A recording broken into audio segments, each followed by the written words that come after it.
Chapter 7. The Cabinet of Cynics. In the Cabinet of Cynics there are no individualised personalities, but rather types, that is, social characters and characters of a period. When we examine them, it does no harm to imagine them as dolls in a cabinet of wax figures where prominent historical personages meet. On our tour we also encounter literary figures who can be used to demonstrate archetypal features of cynical consciousness. Only the first two we find exhibited here, both figures of antiquity, actually lived.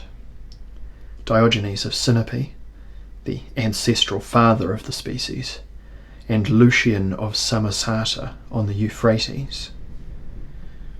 The two modern figures, Goethe's Mephistopheles and Dostoevsky's Grand Inquisitor, are by contrast figures created by poets out of the material of cynical experience. In plasticity, they have everything the historical personalities have.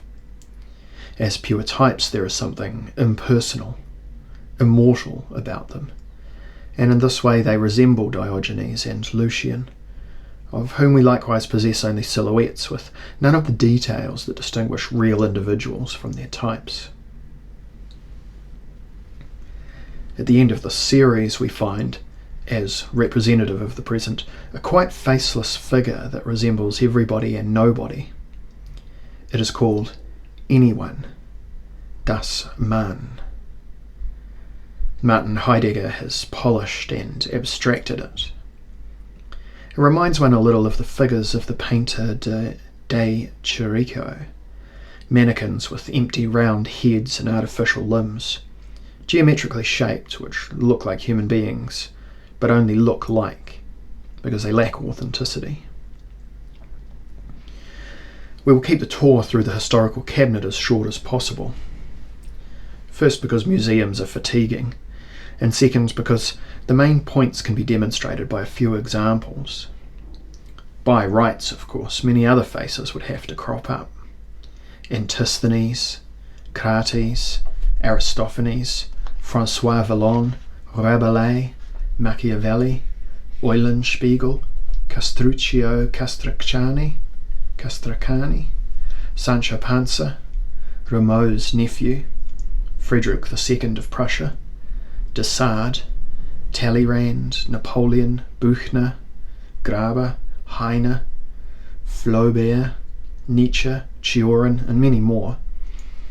Some of them will be mentioned in other parts of this book. The whole of Part 5, historical main text, is indirectly devoted to the German cynics and cynics of the early 20th century. We join our museum guide who, before each of the figures, insists on making educated comments on the historical significance of the gentleman depicted. It is clear that philosophy is his passion, and that he belongs to the species of people who like to show off their education. That means from now on we will have to grit our teeth. The man really wants to teach us something. Nothing is worse than a museum guide who, in all seriousness, wants to instruct his visitors.